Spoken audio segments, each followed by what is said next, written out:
ಓಕೆನಾ? ಓಕೆ, ಈಗ ನಾವು ನೆನ್ನೆ ಇಂಟ್ರೊಡಕ್ಷನ್ಸ್ ಬಗ್ಗೆ ಎಲ್ಲ ಗೊತ್ತಾಯ್ತು. ಈಗ ನಿಮ್ಗೆ ಪ್ರಾಕ್ಟಿಕಲ್ ಆಗಿ ಬರೆಯೋಕ್ಕೂ ಬರ್ತಾ ಇದೆ ನೋಡಿ, ಇಂಪ್ರೂವ್ಮೆಂಟ್ ಆಗಿದೆ. ನೆನ್ನೆ ಹೋಲಿಸ್ಕೊಂಡ್ರೆ ಹುಡುಗರು ಒಂದು ಸ್ವಲ್ಪ, ಈಗ ನಾನು ಇಷ್ಟು 4-5 ಜನ ನೋಡಿದೆ, 4-5 ಜನ ಡಿಫ್ರೆಂಟ್ ಆಗಿ ಬರ್ತಿದ್ದಾರೆ. ಅರ್ಥ ಆಗ್ತಿದೆ? ಅವ್ರು ನೋಡೋ ಸ್ಟೋರಿ ಬೇಸ್ಡ್ ಬರ್ದಿದ್ದಾರೆ. ಯಾವುದೋ ಒಂದು ಮಂಡ್ಯದ ರಾಮಾಯಣ ಕತೆ ಅದನ್ನ ನೆನ್ನೆ ಹೇಳಿದ್ನಲ್ಲ, ಅದೇ ರೀತಿ ಸ್ವಲ್ಪ ಆಲ್ಟರ್ನೇಟ್ ಮಾಡಿ ಒಂಚೂರು ಬರ್ದಿದ್ರು, ಗೊತ್ತಾಗ್ತಿದೆ. ಇವನು ಹುಡುಗ ಡೈರೆಕ್ಟ್ ಜನರಲೈಸ್ಡ್ ಬರ್ದಿದ್ದ, ಅದ್ರ ಬಿಟ್ಟು ಚೆನ್ನಾಗಿತ್ತು, ಗೊತ್ತಾಗ್ತಿದೆ. ಆಮೇಲೆ ಇವರೊಬ್ರು ಚೆನ್ನಾಗಿ ಬರ್ದಿದ್ರು, ಇವ್ರು ಚೆನ್ನಾಗಿತ್ತು, ಗೊತ್ತಾ? ವಿಷ್ಣು ಅವನು ಚೆನ್ನಾಗಿ ಬರ್ತಾರೆ, ಬಟ್ ಇನ್ನೂ ಸ್ವಲ್ಪ ಇಂಪ್ರೂವ್ಮೆಂಟ್ ಮಾಡ್ಬೋದಿತ್ತು ಅವರು. ಅರ್ಥ ಆಗ್ತಿದ್ಯಾ? ಇವೊಂದು ಸ್ಟಾರ್ಟಿಂಗ್ ನೋಡಿ ಕನ್ಫ್ಯೂಸ್ ಮಾಡ್ಕೊಂಡ. ಅರ್ಥ ಆಗ್ತಿದ್ಯಾ? ಕನ್ಫ್ಯೂಸ್ ಆದರೆ ಫಸ್ಟ್ ಇರಬೇಕು, ನೀನು ಅದೇ ಥಿಂಕ್ ಮಾಡಬೇಕು ಅನ್ನೋದು, ಬರೋಕ್ಕಿಂತ ಮುಂಚೆ ಒಂದ್ಸತಿ ಥಿಂಕ್ ಮಾಡ್ಬಿಡ್ಬೇಕು, ಗೊತ್ತಾಗ್ತಿದ್ಯಾ? ಇವರು ಚೆನ್ನಾಗಿ ಬರ್ದಿದ್ರು, ಫ್ಯಾಕ್ಟ್ ಬೇಸ್ಡು. ನಿಮ್ಮದು ಆಯ್ತು, ನೋಡ್ತೀನಿ ನಾನು. ಅಲ್ಲಿ ಇದ್ರಲ್ಲಿ ಹಾಕೋಗಿರಿ, ಓಕೆನಾ? ಮಿಕ್ಕದವ್ರದ್ದು ನಾನು ನೋಡ್ತೀನಿ, ಓಕೆನಾ? ಈ ರೀತಿ ಈಗ ಇಂಟ್ರೊಡಕ್ಷನ್ ಆದಮೇಲೆ ಮೇಯ್ನ್ ಬರೋದೇ ಈಗ ಬಾಡಿ, ಗೊತ್ತಾಗ್ತಿದೆ? ಅಥವಾ ವಿಷಯ ವಿವರಣೆ, ಪ್ರಬಂಧದ ವಿವರಣೆ ಅಂತ ಬರುತ್ತೆ. ಈಗ ನೀವು ಎಲ್ಲ ಹೇಳ್ಬಿಟ್ರಿ, ಏನೇನು ನಾನು ಹೇಳ್ತೀನಿ, ಪ್ರಬಂಧ ಹಂಗಿರುತ್ತೆ ಹಿಂಗಿರುತ್ತೆ, ಪರಿಣಾಮಗಳು ಹೇಳ್ತೀನಿ ಅಂತ ಅಂದ್ರೆ ಅದನ್ನ ತಕ್ಕಂಗೆ ಇಲ್ಲಿ ಆರ್ಗನೈಸ್ ಇರಬೇಕು. ನೀವು ಪ್ರಬಂಧ ಇಂಟ್ರೊಡಕ್ಷನಲ್ಲಿ ಒಂದು ಹೇಳಿದ್ಬಿಟ್ಟು ಇಲ್ಲಿ ಬಾಡಿನಲ್ಲಿ ಒಂದು ಬೇರೆ ಬರೆದ್ರೆ ಮತ್ತೆ ಅದು ನಿಮ್ಗಲ್ಲಿ ಮಾರ್ಕ್ಸು ಕಟ್ ಆಫ್ ಆಗುತ್ತೆ. ಅರ್ಥ ಆಗ್ತಿದೆ? ಅದಕ್ಕೆ ಇಂಟ್ರೊಡಕ್ಷನ್ ಏನು ಹೇಳಿರ್ತಾರೆ ಅದನ್ನೇ ಸ್ಟೆಪ್ ಬೈ ಸ್ಟೆಪ್ ನೀವು ಏನು ಮಾಡ್ತಾ ಬರಬೇಕು, ಅದನ್ನ ಇಂಪ್ರೂವ್ಮೆಂಟ್ ಮಾಡ್ತಾ ಬರಬೇಕು, ಡೆವಲಪ್ಮೆಂಟ್ ಮಾಡ್ತಾ ಬರಬೇಕು, ಗೊತ್ತಾಗ್ತಿದೆಯಾ? ಅದು ಈ ಡೆವಲಪ್ಮೆಂಟು ಇಲ್ಲಿ ಆಗ್ತಾ ಹೋಗುತ್ತೆ. ನೋಡೋಣ ಮುಂದೆ ಏನು ಇರುತ್ತೆ, ಯಾವ ಥರ ಬಾಡಿ ಆಫ್ ದಿ ಎಸ್ಸೆ ಇರಬೇಕು ಅಂತ, ಬಾಡಿ ಆಫ್ ದಿ ಎಸ್ಸೆ ಅಂದ್ರೆ ಏನು ಅನ್ನೋದ್ರ ಬಗ್ಗೆ ನಾವು ತಿಳ್ತಾ ಹೋಗೋಣ, ಓಕೆನಾ? ನೋಡಿ, ವಿಷಯ ನಿರೂಪಣೆ ಅಥವಾ ಬಾಡಿ ಆಫ್ ದಿ ಎಸ್ಸೆ ಅಂತ ಕರೀತಾರೆ, ಗೊತ್ತಾಗ್ತಿದೆಯಾ?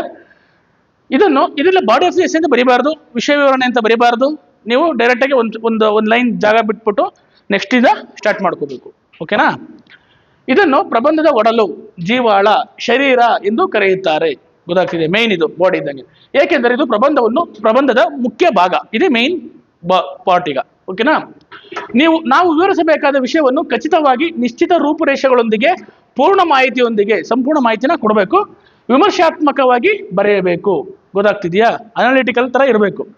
ಇದನ್ನು ಬರೆಯುವಾಗ ಉದಾಹರಣೆಗಳು ಏನೇನು ಯೂಸ್ ಮಾಡಬೇಕು, ಉದಾಹರಣೆಗಳು ಎಕ್ಸಾಂಪಲ್ಸ್ ಕೊಡಬೇಕು, ನುಡಿಗಟ್ಟುಗಳು ಅಥವಾ ವಿಷಯಕ್ಕೆ ಸಂಬಂಧಿಸಿದ ಅಂಕಿಅಂಶಗಳು, ಗೊತ್ತಾಗ್ತದೆ? ಏನೇನು ಇರಬೇಕು ಮಧ್ಯದಲ್ಲಿ ಹೇಳ್ಬೇಕಂದ್ರೆ, ಹಾಗೂ ವಿಷಯಕ್ಕೆ ಸಂಬಂಧಿಸಿದ ಮುಖ್ಯ ಅಂಶಗಳು ಎದ್ದು ಕಾಣುವಂತಿರಬೇಕು, ಗೊತ್ತಾಗ್ತಿದೆಯಾ? ಏನೇನು ಬರೀತಿದ್ರ ವಿಷಯ ಅದು ಹೈಲೈಟ್ ಆಗ್ತಿರ್ಬೇಕು, ನಮ್ದು ಡಿವೇಟ್ ಆಗಬಾರ್ದು, ವಿಷಯದಿಂದ ಡಿವೇಟ್ ಆಗಬಾರ್ದು, ಗೊತ್ತಾಗ್ತಿದೆಯಾ? ಅದಕ್ಕೆ ನಾನು ಯಾಕೆ ಮೈಂಡ್ ಮ್ಯಾಪ್ ಹಾಕೋಬೇಕು ಅಂತಂದಾಗ ಇಂಟ್ರೊಡಕ್ಷನ್ ಏನು ಬರೀಬೇಕು, ಬಾಡಿಯಲ್ಲಿ ಏನು ಬರೀಬೇಕು, ಕನ್ಕ್ಲೂಷನ್ ಏನು ಬರೀಬೇಕು, ನಿಮ್ಮ ಒಂದು ಸೈಡಲ್ಲಿ ಇರಬೇಕು ನಿಮ್ಮ ಬ್ಲೂ ಪ್ರಿಂಟ್, ಅದಂತೂ ಡೈರೆಕ್ಷನ್ ತೋರಿಸ್ತಾ ಇರ್ತಾರೆ, ನೀವು ಡೈವರ್ಟ್ ಆಗಬಾರ್ದು, ಆಯ್ತಾ? ಆದರೆ ಅವುಗಳನ್ನು ಹೆಚ್ಚು ಒತ್ತು ಕೊಟ್ಟುವಂತೆ ಬರೀ ಅದನ್ನ ಪ್ರೆಷರೈಸ್ಡ್ ಆಗಿ ಬರ್ತಾ ಇರಬಾರ್ದು, ಹಂತವೇ ಡೆವಲಪ್ ಮಾಡ್ತಾ ಹೋಗ್ಬೇಕು, ಗೊತ್ತಾಗ್ತಿದೆಯಾ? ನೆಕ್ಸ್ಟ್, ನೀವು ಬರೆಯುವ ಪ್ರತಿಯೊಂದು ಅಕ್ಷರ ವಾಕ್ಯಗಳ ನಡುವೆ ಪರಸ್ಪರ ವಿಚಾರಪೂರ್ವಕ ಸಂಬಂಧ ಇರಬೇಕು, ಗೊತ್ತಾಗ್ತಿದೆಯಾ? ಈಗ ಒಂದು ಪ್ಯಾರಾಗ್ರಾಫ್ಗಳು ಬರೀತೀರಾ, ಮತ್ತೆ ಇನ್ನೊಂದು ಪ್ಯಾರಾಗ್ರಾಫ್ ಬರೀತೀರಾ, ಅದಕ್ಕೂ ಸಂಬಂಧ ಇರಬೇಕು. ಫಸ್ಟ್ ಪರಿಣಾಮಗಳು ಬರೀಬಾರ್ದು, ಗೊತ್ತಾಗ್ತಿದೆ? ಇಲ್ಲ ಫಸ್ಟ್ ಸಜೆಷನ್ಸ್ಗಳು ಬರೀಬಾರ್ದು, ಓಕೆನಾ? ಯಾವ್ದಾದ್ಮೇಲೆ ಯಾವ್ದಾದ್ಮೇಲೆ ಬರಬೇಕು ಅಂತ ನೀವು ವಿಚಾರಪೂರ್ವಕವಾಗಿ ಥಿಂಕ್ ಮಾಡಿಬಿಟ್ಟು ಆಮೇಲೆ ಸ್ಟಾರ್ಟ್ ಮಾಡಬೇಕು ಬಾಡಿ ಆಫ್ ದಿ ಎಸ್ಸೆ ನಲ್ಲಿ ಬರೀಬೇಕಾದ್ರೆ. ಅರ್ಥ ಆಗ್ತಿದೆಯಾ? ನೆಕ್ಸ್ಟ್, ಈ ಭಾಗದಲ್ಲಿ ಸಮಸ್ಯೆಗಳಿಗೆ ಪರಿಹಾರ, ತಜ್ಞರ ಅಥವಾ ವಿಜ್ಞಾನಿಗಳ ಎಚ್ಚರಿಕೆ ಅಥವಾ ನಿಮ್ಮ ತೀರ್ಮಾನಗಳನ್ನು ಸಹ ಸೇರಿಸಬಹುದು. ಅರ್ಥ ಆಗ್ತಿದೆಯಾ? ವೇ ಫಾರ್ವರ್ಡ್ ಅಂತೆಲ್ಲ ಬರಿತೀವಲ್ಲ, ಅಲ್ಲಿ ನಿಮ್ಮ ಸಜೆಷನ್ಸ್ಗಳು ಅಥವಾ ಮಧ್ಯದಲ್ಲಿ ಈ ಥರ ವಿಜ್ಞಾನಿಗಳು ಈ ಥರ ರಿಪೋರ್ಟ್ ಕೊಟ್ಟಿದ್ದಾರೆ ಅಥವಾ ಈ ಥರ ಪರಿಹಾರಗಳನ್ನ ಹೇಳ್ಬೋದು ಅನ್ನೋದನ್ನ ನೀವು ಇಲ್ಲಿ ಬಾಡಿ ಆಫ್ ದಿ ಎಸ್ಸೆ ನಲ್ಲಿ ಹೇಳ್ತೀರಿ. ನಾನು ಹಂತಗಳು ತೋರಿಸ್ತೀನಿ, ಯಾವ ರೀತಿ ಬರೀಬೇಕು, ಯಾವ ಎಸ್ಸೆಗೆ ಯಾವ ಥರ ಇದು ಬರೀಬೇಕು, ಸ್ಟೆಪ್ ಬೈ ಸ್ಟೆಪ್ ಪ್ಯಾರಾಗ್ರಾಫ್ ಹೆಂಗೆ ಬರೀಬೇಕು ನಾನು ಹೇಳ್ತೀನಿ ನಿಮಗೆ, ಗೊತ್ತಾಗ್ತದೆ? ಇದು ಮೇನ್ ನಿಮ್ಗೆ ಅರ್ಥ ಆಗ್ತದೆ ಏನು ಬಾಡಿ ಆಫ್ ದಿ ಎಸ್ಸೆ ಅಂತಂದ್ರೆ ಮೇನ್ ಇದೇ ಇರೋದು, ಓಕೆನಾ? ಆಮೇಲೆ ನೋಡಿ, ಇನ್ನೊಂದು, ಪರೀಕ್ಷೆಗಳಲ್ಲಿ ಅಂಕಗಳ ಆಸೆಗಾಗಿ ಅನವಶ್ಯಕವಾಗಿ ವಿಷಯವನ್ನು ಹಿಗ್ಗಿಸಬಾರದು, ಗೊತ್ತಾಗ್ತಿದೆಯಾ? ಸುಮ್ಮನೆ ಬುಷ್ ಅರೌಂಡ್ ರೌಂಡ್ ಅನ್ನಂಗೆ ಸುತ್ತಾ ಇರಬಾರ್ದು. ಏನು ಹೇಳ್ಬೇಕದನ್ನ ಅಂತ ಹೇಳ್ಕೊಂಡು ಹೋಗ್ತಾ ಇರಬೇಕು, ಹೌದಾ? ಪ್ರಬಂಧ ಚಿಕ್ಕದಾಗಿರೋ ಪರವಾಗಿಲ್ಲ, ಚೊಕ್ಕದಾಗಿರಬೇಕು. ಇನ್ನು ನಿಮಗೆ ಇದು ಜನರಲೈಸ್ ಆಗಿ ಬರೀಬೇಕಾದ್ರೆ ನೀವು 6 ನೋಟ್ಸ್ ಇರೋದ್ರಿಂದ 6 ನೋಟ್ಸ್ಗೆ ನೀವೆಲ್ಲ ಏನು ವಿಚಾರ ಹೇಳ್ಬೇಕು ಅದೆಲ್ಲ ಹೇಳ್ಬಿಡ್ಬೇಕು, ಗೊತ್ತಾಗ್ತಿದೆಯಾ? ಅದರಲ್ಲಿ 80ರಿಂದ 100 ವರ್ಡ್ಸು ಅಲ್ಲಿ ಎಗರೋಗಿರ್ತವೆ, ಇನ್ನು 80 ವರ್ಡ್ಸು ಇಲ್ಲಿ ಎಗರೋಗಿರ್ತವೆ, ಇಲ್ಲಿ ಕನ್ಕ್ಲೂಷನ್ ಅಲ್ಲಿ, ಗೊತ್ತಾಗ್ತಿದೆ? 160 ವರ್ಡ್ಸ್ ಓದು, ಇನ್ನು ಉಳಿಯೋದು ನಿಮ್ಗೆ ಎಷ್ಟು? 340 360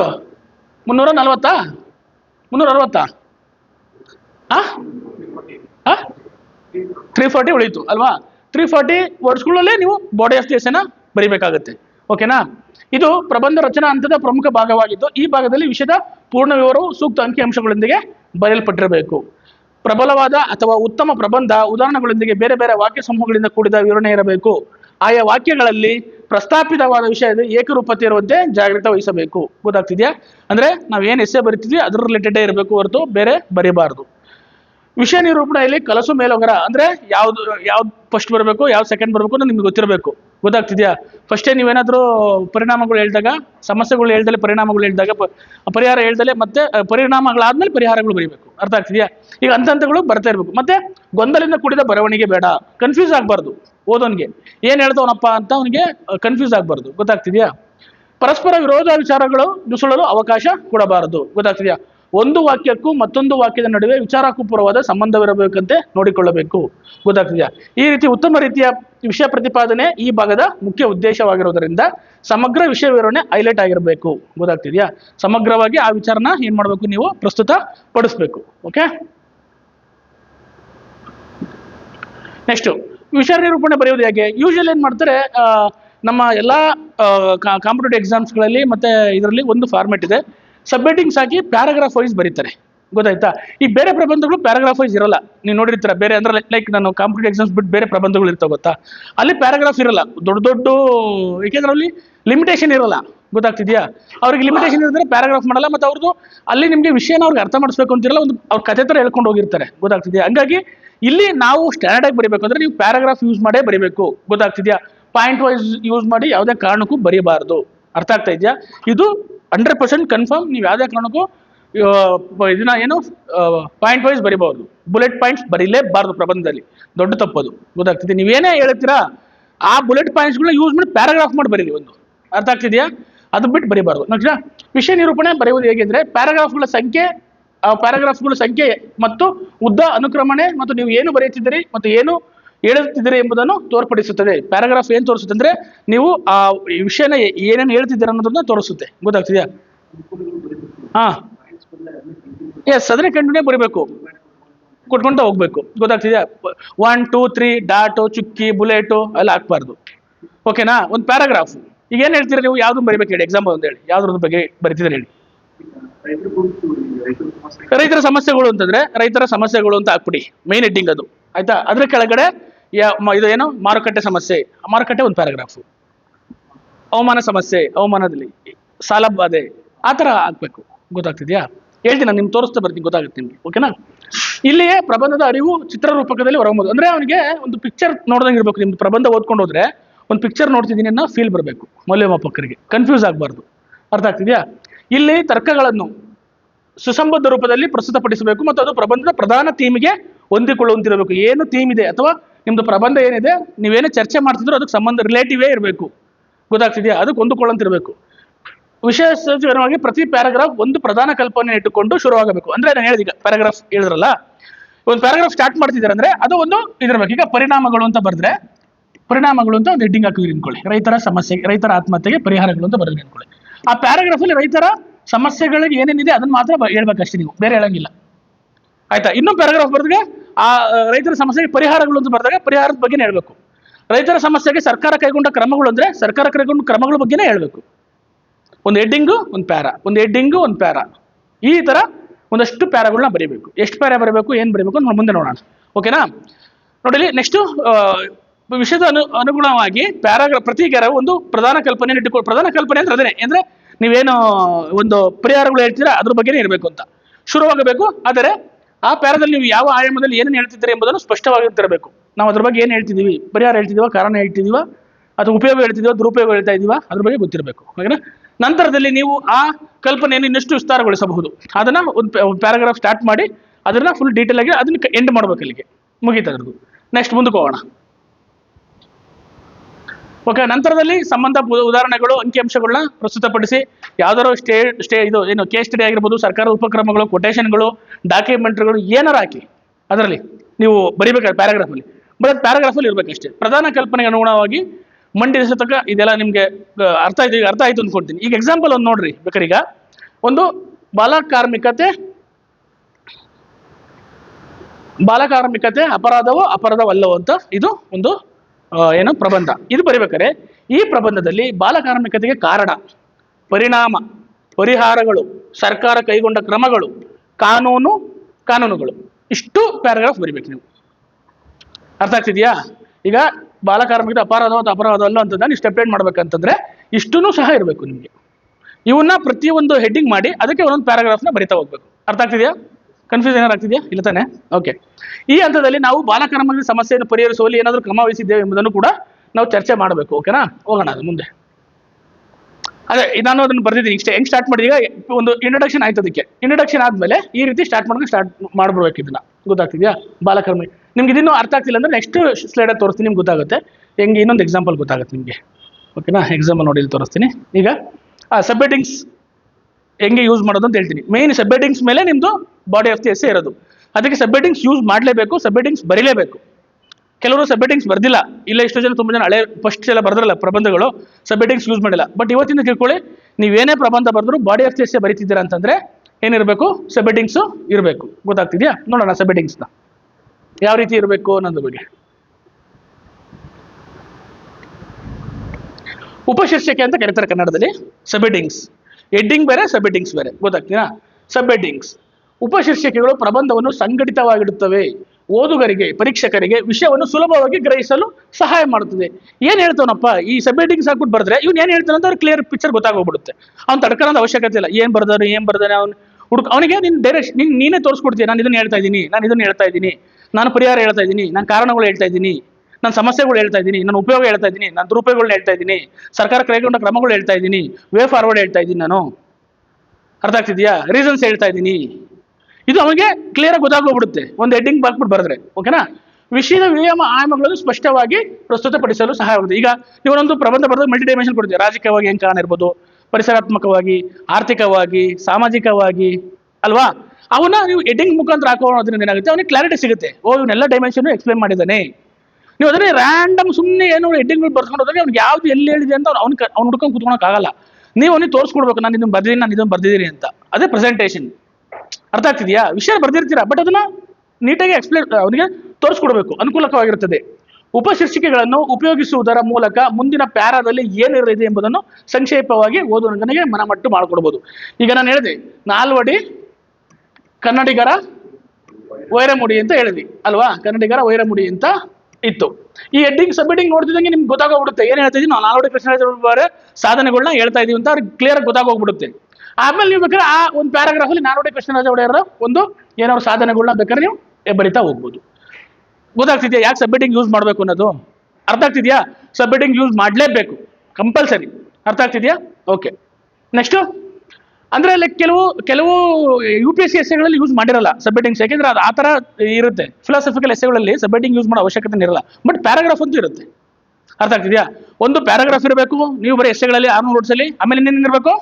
ಸಬ್ ಹೆಡ್ಡಿಂಗ್ಸ್ ಇರಬೇಕು. ಓಕೆನಾ? ಪ್ರಬಂಧದಲ್ಲಿ 4 ರಿಂದ 5 ಪ್ಯಾರಾಗಳಿಸಿದ್ರೆ ಸಾಕು. ನೀವು ಬರೆಯೋ ಪ್ರಬಂಧಗಳಲ್ಲಿ 4 ರಿಂದ 5 ಅಥವಾ ಮತ್ತೆ 6 ಬರಿಬೋದು, ಏನು ಸಮಸ್ಯೆ ಇಲ್ಲ. ನಾನು ಪೀಠಿಕೆ ಮತ್ತೆ ಕನ್ಕ್ಲೂಷನ್ ಬಿಟ್ಟು ಹೇಳ್ತಾ ಇದ್ದೀನಿ. ಅರ್ಥ ಆಗ್ತಿದ್ಯಾ? ಪೀಠಿಕೆ ಮತ್ತು ಕನ್ಕ್ಲೂಷನ್ ಸೇರಿದ್ರೆ 8 ರಿಂದ 10 ಆಗ್ತವೆ. ಓಕೆನಾ? ಇದೆಲ್ಲ ಅರ್ಥ ಆಯ್ತು ಅನ್ಕೋತೀನಿ.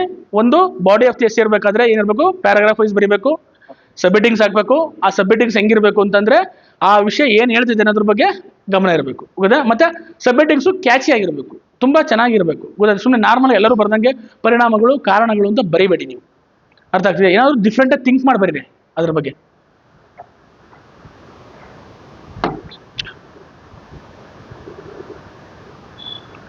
ಓಕೆ. ಈಗ ಉಪಶೀರ್ಷಿಕೆಗಳು ಏನು ಕೊಡಬೇಕು, ಸಬ್ ಹೆಡ್ಡಿಂಗ್ಸ್ ಏನು ಕೊಡಬೇಕು ಅಂತ ನೋಡೋಣ. ಓಕೆನಾ?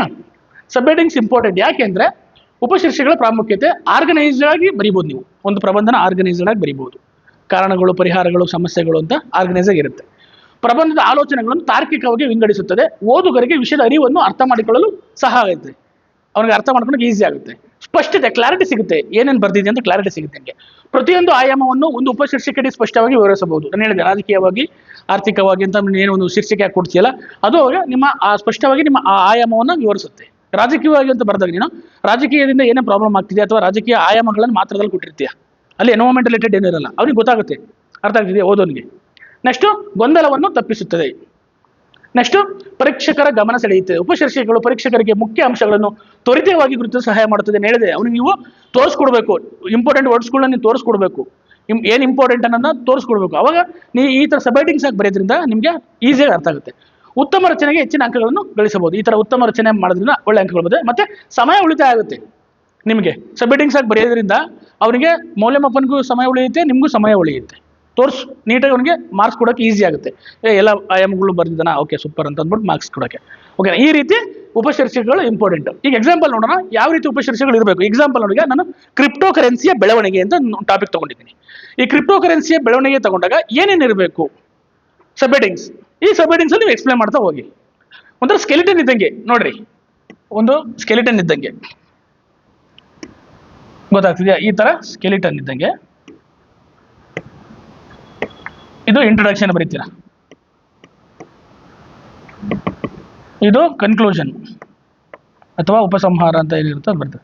ಇಲ್ಲಿ ಬಾಡಿ ಆಫ್ ದಿ ಏನಿರುತ್ತೆ, ಇಲ್ಲಿ ಪ್ಯಾರಾಗ್ರಾಫು ಪಾಸಿಟಿವ್ ನೆಗೆಟಿವ್ ಇರ್ಬೋದು ಅಥವಾ ವಿವಿಧ ಇವು ಇರ್ತದೆ, ಗೊತ್ತಾಗ್ತದೆ. ಐ ಮೆಥಡ್ ಅಂತಲೂ ಸಹ ಕರೀತಾರೆ. ನಿಂಗೆ ಗೊತ್ತಾಯ್ತಾ. ನೆಕ್ಸ್ಟ್ ಇಲ್ಲಿ ನೋಡಿ, ಈಗ ಸಬ್ಹೆಡಿಂಗ್ಸು ಕ್ರಿಪ್ಟೋ ಕರೆನ್ಸಿ. ಫಸ್ಟ್ ನಾನು ಒಂದು ಪೀಠಿಕೆ ಬರೆದೆ, ಇದಕ್ಕೆ ಪೀಠಿಕೆ ಬರೆದೆ, ನಾನು ಇಲ್ಲಿ ಬರೆದಿದ್ದೀನಿ, ಅದು ಬರೀಬಾರ್ದು ನೀವು. ಕ್ರಿಪ್ಟೋ ಕರೆನ್ಸಿ ಇತಿಹಾಸ ಮತ್ತು ವಿಕಾಸ. ಕ್ರಿಪ್ಟೋ ಕರೆನ್ಸಿ ಹಿಂಗೆ ಬಂತು, ಅದ್ರ ಹಿಸ್ಟ್ರಿ ಏನು ಮತ್ತು ಯಾವ ರೀತಿ ಎವಲ್ಯೂಷನ್ ಆಯಿತು, ಒಂದು ಪ್ಯಾರಾಗ್ರಾಫ್ ಹೆಡ್ಡಿಂಗ್ ಹಾಕೋ, ಒಂದು ಪ್ಯಾರಾಗ್ರಾಫ್ ಅದು ಬರೆದು ಮುಗಿಸು. ಓಕೆನಾ, ಫಿನಿಶ್. ಒಂದು ಗ್ಯಾಪ್ ಕೊಡು. ಬ್ಲಾಕ್ ಚೈನ್ ತಂತ್ರಜ್ಞಾನ ಮತ್ತು ಕ್ರಿಪ್ಟೋ ಕರೆನ್ಸಿ. ಯಾಕೆಂದ್ರೆ ಕ್ರಿಪ್ಟೋ ಕರೆನ್ಸಿ ವರ್ಕ್ ಆಗೋದೇ ಯಾವ್ದ್ರ ಮೇಲೆ, ಬ್ಲಾಕ್ ಚೈನ್. ನೀವು ಅದು ಬರೀಲಿಲ್ಲ ಅಂತಂದ್ರೆ ಇವ್ನಿಗೆ ಗೊತ್ತಿಲ್ಲ ಕಾನ್ಸೆಪ್ಟ್ ಅಂದ್ಕೊಂಡ್ಬಿಡ್ತಾರೆ. ಓಕೆನಾ, ಹೆಂಗೆ ಬ್ಲಾಕ್ ಚೈನ್ ವರ್ಕ್ ಆಗುತ್ತೆ, ಕ್ರಿಪ್ಟೋ ಕರೆನ್ಸಿಗೆ ಅದಕ್ಕೂ ಲಿಂಕ್ ಹೆಂಗಿದೆ, ಯಾವ ಥರ ಲೆಡ್ಜರ್ ವರ್ಕ್ ಆಗುತ್ತೆ ಗೊತ್ತಾಗ್ತಿದೆ ಅದ್ರ ಬಗ್ಗೆ. ನೆಕ್ಸ್ಟ್ ಕ್ರಿಪ್ಟೋ ಕರೆನ್ಸಿಯ ಲಾಭಗಳು, ಇನ್ನೊಂದು ಪ್ಯಾರಾಗ್ರಾಫ್. ಅರ್ಥ ಆಗ್ತಿದೆಯಾ. ನೆಕ್ಸ್ಟ್ ಕ್ರಿಪ್ಟೋ ಕರೆನ್ಸಿಯ ಅವಾಂತರಗಳು ಅಥವಾ ಸಮಸ್ಯೆಗಳು, ಗೊತ್ತಾಗ್ತಿದೆಯಾ. ನೆಕ್ಸ್ಟ್ ಭಾರತದಲ್ಲಿ ಕ್ರಿಪ್ಟೋ ಕರೆನ್ಸಿಯ ಸ್ಥಿತಿ ಪರಿಸ್ಥಿತಿ. ಇಂಡಿಯಾದಲ್ಲಿ ಲೀಗಲ್ ಇದೆಯಾ, ಯೂಸ್ ಮಾಡ್ಬೋದಾ, ಅದರಿಂದ ಏನು ಬೆಳವಣಿಗೆ ಆಯಿತು, ಟ್ಯಾಕ್ಸ್ ಎಷ್ಟಿದೆ ಅದ್ರ ಮೇಲೆ, ಆ ಥರ ಎಲ್ಲ. ನೆಕ್ಸ್ಟ್ ಆರ್ಥಿಕ ಮತ್ತು ಸಾಮಾಜಿಕ ಪರಿಣಾಮಗಳು. ಕ್ರಿಪ್ಟೋ ಕರೆನ್ಸಿಯಿಂದ ಮತ್ತು ಆರ್ಥಿಕ ಮತ್ತು ಸಾಮಾಜಿಕ ಸಮಸ್ಯೆಗಳು ಏನೇನು ಆಗ್ತಾ ಇದೆ. ಇನ್ವೆಸ್ಟ್ಮೆಂಟ್ ಆಗಿರ್ಬೋದು, ಕೆಲವು ಫ್ರಾಡ್ ಮಾಡ್ತಾ ಇದ್ದಾರೆ, ಬಿಟ್ಕಾಯಿನ್ ಅಂತ ಈ ಇನ್ವೆಸ್ಟ್ಮೆಂಟ್ಸ್ ಕೊಂಡೋದ್ರ ಮೇಲೆ ಜನಗಳಿಗೆ ಮೋಸ ಮಾಡ್ತಾ ಇದ್ದಾರೆ, ಅವು ತಾನೇ ಸಮಸ್ಯೆಗಳಿದೆ. ಅದು ಸಾಮಾಜಿಕ ಪರಿಣಾಮಗಳು ಏನೇನಾಗ್ತಿದೆ. ನೆಕ್ಸ್ಟ್ ಕ್ರಿಪ್ಟೋ ಕರೆನ್ಸಿಯ ಭವಿಷ್ಯ, ಮುಂದಿನ ಭವಿಷ್ಯ ಏನಿದೆ, future way forward. Next conclusion ಅಥವಾ ಉಪಸಂಹಾರ ಅಂತ ಏನು ಬರೀತಾ. 1 2 3 4 5 6 7 ಒಂದು ಎಷ್ಟನೇ ಬರ್ದಿದ್ದೀನಿ. ಓಕೆನಾ, 8 9 ನಿಮ್ಮ ಪ್ರಬಂಧ ಫಿನಿಶ್. ಅರ್ಥ ಆಗ್ತಿದೆಯಾ. ಈಗ ಅವನಿಗೆ ಗೊತ್ತಾಗಲ್ವಾ ಏನೇನು ಅಂತ ಅಂದ್ಬಿಟ್ಟು ಈಸಿಯಾಗಿ ಕ್ರಿಪ್ಟೋ ಕರೆನ್ಸಿ ಬಗ್ಗೆ ಓದ್ಬೇಕಾರೆ. ಓಕೆನಾ, ಇನ್ನೊಂದು ಎಕ್ಸಾಂಪಲ್ ನೋಡೋಣ, ನಿಮ್ಗೆ ಇನ್ನೂ ಕ್ಲಾರಿಟಿ ಸಿಗುತ್ತೆ. ಓಕೆನಾ, ಇಂಗ್ಲೀಷಲ್ಲಿ ನೋಡೋಣ. ಸೈಬರ್ ಕ್ರೈಮ್ ರಿಲೇಟೆಡ್ ತೊಗೊಂಡಿದ್ದೀನಿ. ಓಕೆನಾ, well structured subheadings for the essay cyber crime and society. Cyber crime society ಬಗ್ಗೆ ನಾನು ಒಂದು ತೊಗೊಂಡಿದ್ದೀನಿ. ಈಗ ಸೈಬರ್ ಕ್ರೈಮ್ ಬಗ್ಗೆ ಹೇಳ್ತೈತೆ ಮತ್ತು ಸೊಸೈಟಿ ಬಗ್ಗೆ ಹೇಳ್ತೈತೆ. ಎರಡು ಅಂಶಗಳಿದೆ ಇಲ್ಲಿ, ಬರೀ ಸೈಬರ್ ಕ್ರೈಮ್ ಅಂತ ಇಲ್ಲ, ಸೈಬರ್ ಕ್ರೈಮ್ ಮತ್ತು ಸೊಸೈಟಿ ಎರಡಿದೆ. ಸೈಬರ್ ಅಪರಾಧ ಮತ್ತು ಸಮಾಜ ಅಂತ ಇದೆ. ಓಕೆನಾ, ಇದಕ್ಕೆ ಯಾವ ರೀತಿ ಹೆಡ್ಡಿಂಗ್ ಕೊಡ್ಬೋದು. ಇಂಟ್ರೊಡಕ್ಷನ್ ಬರೀಬೇಕು. ಇಂಟ್ರೊಡಕ್ಷನ್ ಅಲ್ಲಿ ಏನೇನು ಇರಬೇಕು, ಇಂಟ್ರೊಡಕ್ಷನ್ ಇರಬೇಕು. Definition of cyber crime. ಓಕೆನಾ, ಅಂದರೆ ನೀವು ಹೆಂಗಾರ ಸ್ಟಾರ್ಟ್ ಮಾಡಿ, ಬಟ್ ಅದರಲ್ಲಿ ಡೆಫಿನೇಷನ್ ಬರಬೇಕು. ಸೈಬರ್ ಕ್ರೈಮ್ ಅಂದರೆ ಒಂದು ಲೈನ್ ಬರಲೇಬೇಕು ಅರ್ಥ. Relevance in the digital age. ಈಗ ಸೈಬರ್ ಎಷ್ಟು ಇಂಪಾರ್ಟೆಂಟ್. ಓಕೆನಾ, a brief quote statics about the topic. ಓಕೆನಾ, ನಿಮ್ಮದು ಒಂದು ಯಾವ್ದಾದ್ರು ಕೋಟ್ಸ್ ಬರೀಬೋದು ಅಥವಾ ಏನಾದರೂ ಫ್ಯಾಕ್ಟ್ಸು ಅಥವಾ ಏನಾದರೂ ಇನ್ಸಿಡೆಂಟು, ಆ ಒಂದು ಇನ್ನು ಸೈಬರ್ ಕ್ರೈಮ್ ಮತ್ತು ಸೊಸೈಟಿನ ಇದು ಮಾಡೋಕ್ಕೆ ಎನಿಥಿಂಗ್. ಓಕೆನಾ, ನೆಕ್ಸ್ಟು ಎರಡನೇ ನಂದು ಹೋಗೋದು body of the essay. ಇಲ್ಲಿಂದ ಸ್ಟಾರ್ಟ್ ಆಗುತ್ತೆ. ಇದು body of the essay. ಓಕೆನಾ, ಇಲ್ಲಿಂದ ಸ್ಟಾರ್ಟ್ ಆಗುತ್ತೆ. Types of cyber crimes, main subheadings ನಂದು. ಅದರಲ್ಲಿ hacking, identity theft, online fraud, cyber bullying, harassment, ಮತ್ತು phishing, ransomware, dark web activities. ಇಷ್ಟು ಅಂಶಗಳು ಕವರ್ ಆಗಬೇಕು ನಾನು ಹೇಳ್ತಿರೋದು ಈ ಒಂದು ಸಬ್ಹೆಡಿಂಗ್ಸಲ್ಲಿ. ಅರ್ಥ ಆಗ್ತಿದೆಯಾ. ಬರೀ ಒಂದೆರಡು ಬರೆದ್ರೆ ಆಗಲ್ಲ, ಒಂದು 5-6 ಮಿನಿಮಮ್ ಕವರ್ ಆಗಬೇಕು. ಬೇಕಾದ್ರೆ ಈ ಟೈಪ್ಸ್ ಆಫ್ ಸೈಬರ್ ಕ್ರೈಮ್ ಬರೀಬೇಕಾದ್ರೆ ನೀವು ಕ್ವಶನ್ಸ್ ಕೇಳಿದ್ರಲ್ಲ, ಈಗ ಹ್ಯಾಕಿಂಗ್ ಅಂತ ಬರ್ಬಿಟ್ಟು ಒಂದು 4-5 ಲೈನ್ ಬರಿ. ಐಡೆಂಟಿಟಿ ಥೆಫ್ಟ್ ಅಂತ ಬರೆದು 4-5 ಲೈನ್ ಬರಿ. ಸಬ್ಹೆಡಿಂಗ್ಸ್ ಎಲ್ಲ ಮತ್ತೆ ಮಿನಿ ಸಬ್ಹೆಡಿಂಗ್ಸ್ ಥರ. ಅರ್ಥ ಆಗ್ತಿದೆಯಾ. ನೀವು ಪಾಯಿಂಟ್ ವೈಸ್ ಬರೀತಿರಲ್ಲ, ಆ ಥರ ಬರೀಬೇಡಿ. ಈಗ ನೀವೇನು ಮಾಡ್ತೀರಾ, ಟೈಪ್ಸ್ ಆಫ್ ಸೈಬರ್ ಕ್ರೈಮ್ ಅಂದ್ಬಿಟ್ಟು ಪಾಯಿಂಟ್ ವೈಸ್ ಬರ್ಕೊಂಡು ಹೋಗ್ತೀರಾ. ಬೇಡ, ಹ್ಯಾಕಿಂಗ್ ಅಂತ ಬರ್ಬಿಟ್ಟು ಒಂದು 4-5 ಲೈನು ಅಥವಾ ಒಂದು 2 ಲೈನು. ನೆಕ್ಸ್ಟು ಐಡೆಂಟಿಟಿ ಥೆಫ್ಟ್ ಅಂತ ಒಂದು 2 ಲೈನ್ 3 ಲೈನು. ಅರ್ಥ ಆಗ್ತಿದೆಯಾ. ಓಕೆನಾ, next causes rising cyber crime. ಯಾಕೆ, ಕಾರಣ ಏನು, ಸೈಬರ್ ಕ್ರೈಮ್ಗಳು ಆಗಿ ಕಾರಣಗಳು ಗೊತ್ತಾಗ್ತಿದೆಯಾ. ಕಾಸಸ್ ರೈಸಿಂಗ್ ಸೈಬರ್ ಕ್ರೈಮ್ಸ್ ಗೊತ್ತಾಗ್ತದೆ. ನಾನು ಇಲ್ಲಿ 3-4 ಅಂತ ನಿಮಗೆ ಇದು ಗೊತ್ತಾಗಲಿ ಅಂತ ಪ್ಯಾರಾಗ್ರಾಫ್ 4 ಪ್ಯಾರಾಗ್ರಾಫ್ 3 ಅಂತ ಗೊತ್ತಾಗಲಿ ಅಂತ ನಂಬರ್ ಹಾಕ್ತೀನಿ. ನಾನು ನಂಬರ್ ಹಾಕೋ ಅವಶ್ಯಕತೆ ಇಲ್ಲ ಎಕ್ಸಾಮಲ್ಲಿ. ಅರ್ಥ ಆಗ್ತಿದೆಯಾ. Increasing the internet penetration. ಯಾಕೆಂದರೆ ಇಂಟರ್ನೆಟ್ ಜಾಸ್ತಿ ಸಿಗ್ತಿರೋದ್ರಿಂದ ಏನಾಗ್ತಿದೆ, ಈಗ ಎಲ್ಲರಿಗೂ ಅಕ್ಸೆಸ್ ಇದೆ. ಎಲ್ಲರೂ ಈಗ ಯಾರು ನಾವು ವಾಲೆಟ್ ಇದನ್ನ ಯೂಸ್ ಮಾಡ್ತಿಲ್ಲ, ದುಡ್ಡು ಯೂಸ್ ಮಾಡ್ತಿಲ್ಲ, ಎಲ್ಲ ಏನು ಮಾಡ್ತೀವಿ, ಫೋನ್ ಪೇ ಯೂಸ್ ಮಾಡ್ತಾ ಇದ್ದೀವಿ. ಎಲ್ಲ ಡಿಜಿಟಲ್ ಮುಖಾಂತರ ನಮ್ಮದು ವ್ಯವಹಾರಗಳು ನಡೀತಾ ಇದೆ. ಅದರಿಂದ ಏನಾಗುತ್ತೆ, ಇಂಟರ್ನೆಟ್ ಪೆನೆಟ್ರೇಷನ್ ಜಾಸ್ತಿ ಆಗಿರೋದ್ರಿಂದ ಎಲ್ಲರಿಗೂ ಈಸಿಯಾಗಿ ಅಕ್ಸೆಸ್ ಸಿಗ್ತಾ ಇರೋದ್ರಿಂದ, ಕಡಿಮೆ ರೇಟಲ್ಲಿ ಸಿಗ್ತಾ ಇರೋದ್ರಿಂದ ಸೈಬರ್ ಕ್ರೈಮ್ಸು ಜಾಸ್ತಿ ಆಗಿದೆ. ಆ ರೀಸನ್ ಬರೀಬೇಕು. ಕಾಸಸ್, ಕಾರಣಗಳು ಏನೇನು ಅಂತ. Lack of awareness among users. Cyber crime ಯಾಕೆ ಆಗ್ತಿದೆ ಅಂದರೆ ಅವೇರ್ನೆಸ್ ಇಲ್ಲ, ಅವನು ಯಾವ ಥರ ಅದನ್ನು ಸೇಫ್ ಗಾರ್ಡ್ ಮಾಡಬೇಕು ಅನ್ನೋದು ಗೊತ್ತಿಲ್ಲ. Next week cyber security system, ಇಂಡಿಯಾದಲ್ಲಿರೋ ವೀಕ್ ಸೈಬರ್ ಸೆಕ್ಯೂರಿಟಿ ಸಿಸ್ಟಮ್. ಯಾಕೆಂದರೆ ನಾವು 2 ಫ್ಯಾಕ್ಟರ್ ಅಥೆಂಟಿಕೇಶನ್ ಇಟ್ಕೊಳಲ್ಲ, ಪಾಸ್ವರ್ಡ್ ಇಡಲ್ಲ, ಒಂದೇ 1 2 3 ಪಾಸ್ವರ್ಡ್ ಇಡ್ತೀವಿ, ಗೊತ್ತಾಯ್ತು, ಸ್ಟ್ರಾಂಗ್ ಪಾಸ್ವರ್ಡ್ ಇರಲ್ಲ. ಇವೆಲ್ಲ ಏನು ವೀಕ್ ಸೈಬರ್ ಸೆಕ್ಯೂರಿಟಿ ಸಿಸ್ಟಮ್. ಮತ್ತು ಅದನ್ನು ಐಡೆಂಟಿಫೈ ಮಾಡೋಕ್ಕೂ ಬೇಗ ಥೆಫ್ಟ್ ಆದರೆ ಅದನ್ನು ಬೇಗ ಇದು ಮಾಡೋಕ್ಕೂ ಆಗಲ್ಲ, ಐಡೆಂಟಿಫೈ ಮಾಡೋಕ್ಕೂ ಆಗಲ್ಲ, ಆ ಥರ ಇರುತ್ತೆ. ಪೂರ್ ಡಿಜಿಟಲ್ ಹೈಜೀನ್, ನಾನು ಹೇಳಿದ್ನಲ್ಲ, ನೋಡಿ ಈ ಥರ ಪದಗಳು. ಪೂರ್ ಡಿಜಿಟಲ್ ಹೈಜೀನ್ ಏನಂಗಂದ್ರೆ, ಪೂರ್ ಡಿಜಿಟಲ್ ಹೈಜೀನ್ ಅಂದರೆ ಏನಂಗಂದ್ರೆ ಈ ಪೂರ್ ಡಿಜಿಟಲ್ ಹೈಜೀನ್ ಏನ್ರ ಹುಡುಗರು ಇಷ್ಟೊಂದು ದಡ್ರಿದ್ದೀರಾ ಹೇಳ್ರೋ? ಡಿಜಿಟಲ್ ಹೈಜೀನ್ ಅಂದ್ರೆ ಏನು? ಡಿಜಿಟಲ್ ಹೈಜೀನ್ ಇದೆಲ್ಲ ನ್ಯೂಸ್ ಪೇಪರ್ ಅಲ್ಲಿ, ಆಮೇಲೆ ಇವರು ನಮ್ಮ ಬೆಂಗಳೂರು ಸಿಟಿ ಪೊಲೀಸ್ನವರು ಮತ್ತು ಸೆಂಟ್ರಲ್ ಗೌರ್ಮೆಂಟ್ CRT ಸೆಲ್ ಎಲ್ಲ ಬಡ್ಕೊಂಡು ಸಾಯ್ತಾರೆ, ಡಿಜಿಟಲ್ ಹೈಜೀನ್ ಮೇಂಟೈನ್ ಮಾಡಿ, ಡಿಜಿಟಲ್ ಹೈಜೀನ್ ಮೇಂಟೈನ್ ಮಾಡಿ ಅಂತ. ಡಿಜಿಟಲ್ ನವೀನ ತಂತ್ರಜ್ಞಾನ ಅಲ್ಲ, ಡಿಜಿಟಲ್ ಹೈಜೀನ್ ಅಂದ್ರೆ ಯಾವ್ದಾದ್ರು ಲಿಂಕ್ ಬಂದ್ರೆ ಕ್ಲಿಕ್ ಮಾಡೋದು, ಕರೆಕ್ಟಾಗಿ ಪಾಸ್ವರ್ಡ್ ಇಟ್ಕೊಂಡಿರೋದು, ಪಾಸ್ವರ್ಡ್ನ ವಾಟ್ಸಪ್ಪಲ್ಲಿ ಶೇರ್ ಮಾಡೋದು, OTP ಶೇರ್ ಮಾಡೋದು, ಇದನ್ನು ಡಿಜಿಟಲ್ ಹೈಜೀನ್ ಅಂತ ಕರೀತಾರೆ. ಯಾವುದನ್ನು ಕ್ಲಿಕ್ ಮಾಡಬೇಕು, ಯಾವ್ದು ಕ್ಲಿಕ್ ಮಾಡ್ಬೇಕು ಗೊತ್ತಿರಬೇಕು, ಯಾವ ಆಪ್ಸ್ ಡೌನ್ಲೋಡ್ ಮಾಡಬೇಕು, ಯಾವುದು ಇನ್ಸ್ಟಾಲ್ ಮಾಡಬೇಕು, ಅನ್ಇನ್ಸ್ಟಾಲ್ ಮಾಡಬೇಕು ಗೊತ್ತಿರಲ್ಲ, ಯಾವುದೋ ವಾಟ್ಸಪ್ಪಲ್ಲಿ ಏನೋ ಒಂದು ಬಂತಾ ಕ್ಲಿಕ್ ಮಾಡು, ಇದನ್ನ ಡಿಜಿಟಲ್ ಹೈಜೀನ್ ಅಂತ ಹೇಳ್ತಾರೆ. ಅದು ಕಲಿಬೇಕು, ಗೊತ್ತಾಗ್ತಿದ್ಯಾ? ಇದನ್ನ ಅಂತಾರೆ. Next misuse of anonymity. ನೋಡ್ರಿ, ಅನಾಮಿನಿಟಿ ಅಂದ್ರೆ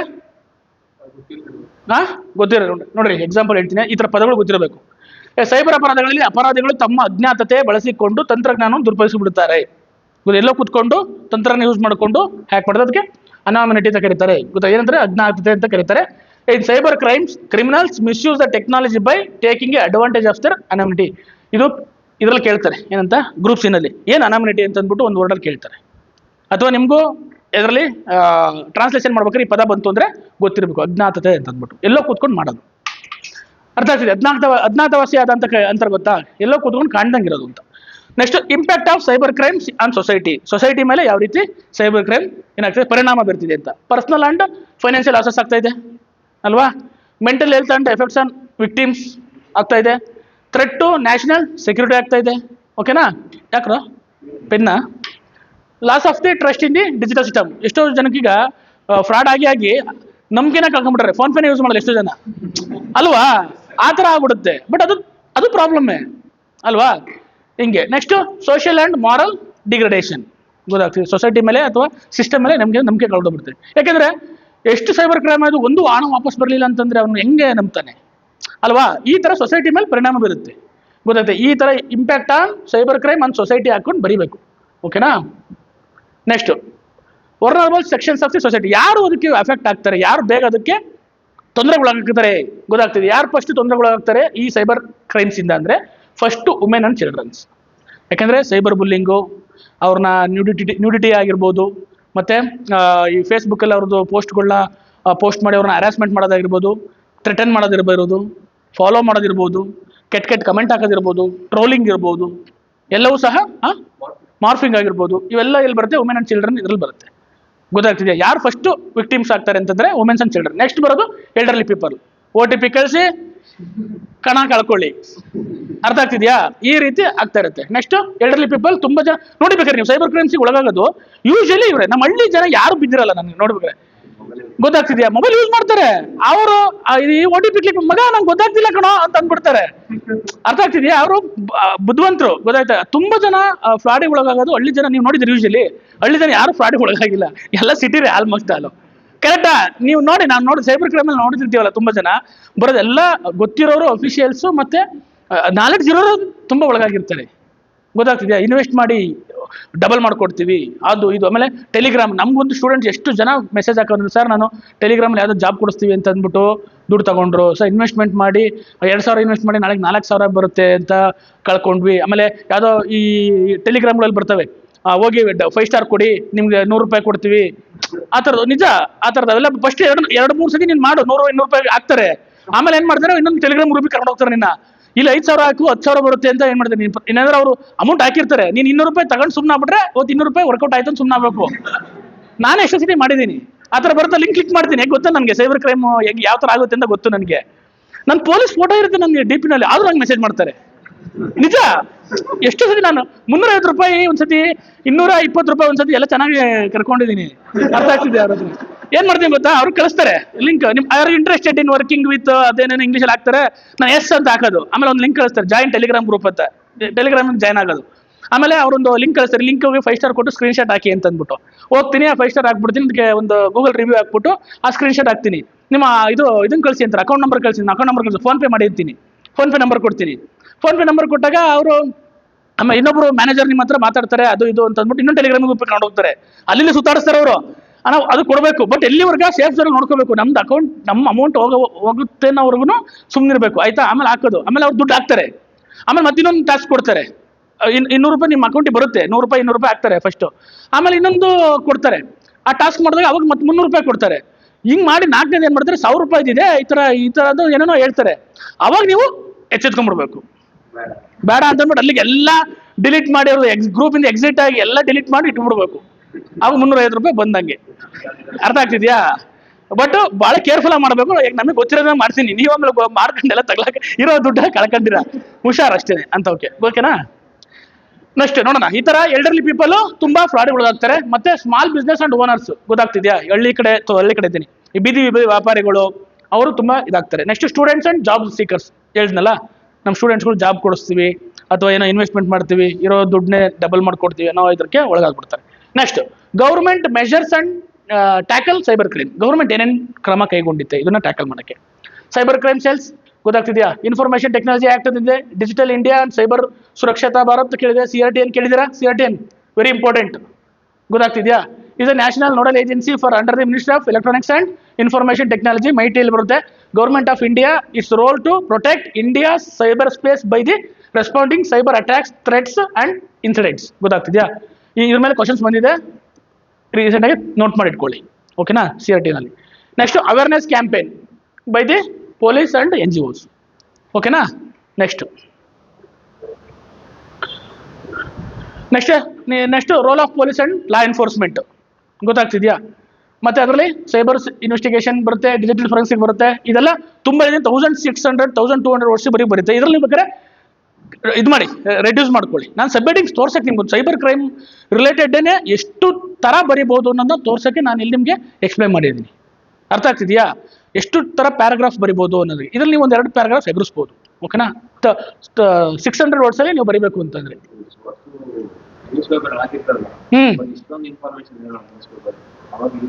ಕಲೆಕ್ಟ್ ಮಾಡ್ಬೇಕು. ಗೂಗಲ್ ಇಲ್ವಾ, ಚಾಟ್ GPT ಇಲ್ವಾ, ಡೀಪ್ ಸೀಕ್ ಇಲ್ವಾ, ಗ್ರೋಕ್ ಇಲ್ವಾ, ಮತ್ತೆ ಇನ್ನೊಂದು ಯಾವುದು, ಜಿಮಿನಿ ಇಲ್ವಾ, ಮತ್ತೆ ಕ್ಲೌಡ್ ಅಯ್ಯ, ಅದು ಅದು ಇದೇ ಥರ ಏನು ಚಾಟ್ GPT ಥರ ಹುಡುಕು, ಸಿಗು, ಎಲ್ಲ ಹುಡುಕ್ತವೆ. ಸೈಬರ್ ಕ್ರೈಮ್ ಆಯ್ತಾ? Next role of citizens in cyber safety, ಗೊತ್ತಾಗ್ತಿದೆಯಾ? ನೋಡಪ್ಪ, ನೀನು ಪಾಸ್ ಆಗ್ಬೇಕಾ, ಇವೆಲ್ಲ ಮಾಡಲೇಬೇಕು, ಕಷ್ಟಪಡಲೇಬೇಕು. ಎಲ್ಲಿ ಹುಡುಕ್ಲಿ ಸಾರ್ ಅಂತಂದ್ರೆ, ಅರ್ಥ ಆಗ್ತಿದ್ಯಾ? ಆಮೇಲೆ ಅದು ಕಡಿಕ್ಟ್ ಆಗಬೇಡಿ ಚಾಟ್ GPTಗೆ, ಗೊತ್ತಾಗ್ತಿದೆ? ನಿಮ್ಮ ಕ್ರಿಯೇಟಿವಿಟಿನ ತಿಂದಾಕ್ಬಿಡುತ್ತದು. ಎಷ್ಟು ಯೂಸ್ ಮಾಡೋಕೆ ಅಷ್ಟೇ ಯೂಸ್ ಮಾಡಿ, ಎಲ್ಲಿವರೆಗ ನೀವು ಎಕ್ಸಾಮ್ ಪಾಸ್ ಆಗೋವರೆಗೂ. ಆಮೇಲೆ ಬೇಕಾದ್ರೆ ಅದು ನಿಮ್ಮ ಪ್ರೊಫೆಷನಲ್ಗೆ ಹೆಂಗಾರು ಯೂಸ್ ಮಾಡ್ಕೊಳ್ಳಿ. ಅರ್ಥ ಆಗ್ತಿದೆಯಾ? ಅದು ತುಂಬ ನಿಮ್ಮನ್ನ ಏನು ಮಾಡುತ್ತೆ, ನೀವು ಏನೇ ಕ್ವಶನ್ಸ್ ಕೇಳಿದ್ರೆ ಆನ್ಸರ್ ಮಾಡುತ್ತೆ, ನಿಮ್ಮನ್ನು ಈಸಿ ಮಾಡ್ತಾ ಹೋಗುತ್ತೆ. ಅವಾಗ ನಿಮ್ಮ ಕ್ರಿಯೇಟಿವಿಟಿನೇ ಹೋಗ್ಬಿಡುತ್ತೆ. ನೀವೇ ಥಿಂಕ್ ಮಾಡೋದು ಬರೆಯೋದೇ ಕ್ರಬ್ ಮಾಡಿಬಿಡುತ್ತೆ ಅದು. ಅದಕ್ಕೆ ಭಾಳ ಕೇರ್ಫುಲ್ಲಾಗಿ ಯೂಸ್ ಮಾಡಿ. ಅದು ನಿಮ್ಮ ಸ್ಟಡೀಸ್ ರಿಲೇಟೆಡ್ ಯೂಸ್ ಮಾಡ್ಕೊಳ್ಳಿ, ಬಟ್ ಅದನ್ನು ಎಷ್ಟು ಯೂಸ್ ಮಾಡ್ಬೇಕು ಅಷ್ಟೇ, ಗೊತ್ತಾಗ್ತಿದೆ? ಓವರ್ ಅಡಿಕ್ಟು ಆಗಬೇಡಿ. Next role of citizens in cyber safety, digital literacy and awareness, strong passwords ಇರಬೇಕು, 2 factor authentication, reporting cyber crimes. ಎಷ್ಟೋ ಸೈಬರ್ ಕ್ರೈಮ್ಸ್ ರಿಪೋರ್ಟ್ ಮಾಡಲ್ಲ, ಗೊತ್ತಾಗ್ತಿದೆಯಾ? ಆಯಿತಾ? ನೆಕ್ಸ್ಟು ಇನ್ನೊಂದು ಇದೇನು ಕಾಣಿಸ್ತಾ ಇಲ್ಲ, teaching children about the cyber etiquettes, ಗೊತ್ತಾಯ್ತು? ಅದ್ರ ಹುಡುಗರಿಗೆ ಮಾಹಿತಿನ ಇರಬೇಕು.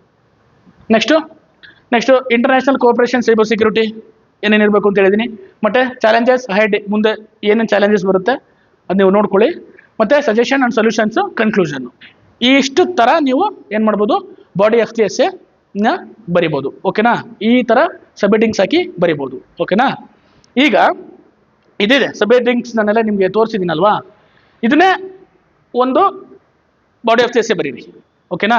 ಇದು ನೋಡಿಕೊಂಡೆ ಅಂದರೆ ಈಗ ಎಕ್ಸಾಂಪಲ್ ಕೊಟ್ಟಿದ್ದೀನಲ್ವಾ, ಇದನ್ನ ನೋಡ್ಕೊಂಡೆ ನೀವು ಬೇಕಾದ್ರೆ ಇದು ಮಾಡ್ತಾವೆ, ಅದನ್ನ ಡೆವಲಪ್ ಮಾಡ್ತಾ ಬನ್ನಿ. ಇದನ್ನ ಯೂಸ್ ಮಾಡಿಕೊಂಡು. ಅರ್ಥ ಆಗ್ತಿದ್ದೀನಿ ಹೇಳಿದ್ದಿರೋದು? ಅರ್ಥ ಇದೆ ಹೇಳಿದ್ದು. ಇದನ್ನ ಯೂಸ್ ಮಾಡ್ಕೊಂಡೇನೆ ಬಾಡಿ ಆಫ್ ದಿ ಎಸ್ಸಿನ ಡೆವಲಪ್ ಮಾಡಿ ನಿಮ್ದೇ ಆದ ಓನ್ ವರ್ಡ್ಸಲ್ಲಿ, ಬಟ್ ಸಬ್ಹೆಡಿಂಗ್ಸ್ ಇವೇ ಇರಲಿ. ಅರ್ಥ ಆಗ್ತಿದೆಯಾ? ಬರೀರಿ ಇವಾಗ ಟೈಮ್ ಆಯ್ತು. ಹೆಂಗು ಇನ್ನೂ ಅರ್ಧ ಗಂಟೆ ಟೈಮ್ ಇದೆ, ಅದನ್ನ ಕಮ್ಮಿ ಮಾಡಿ ಸಾಗರ್.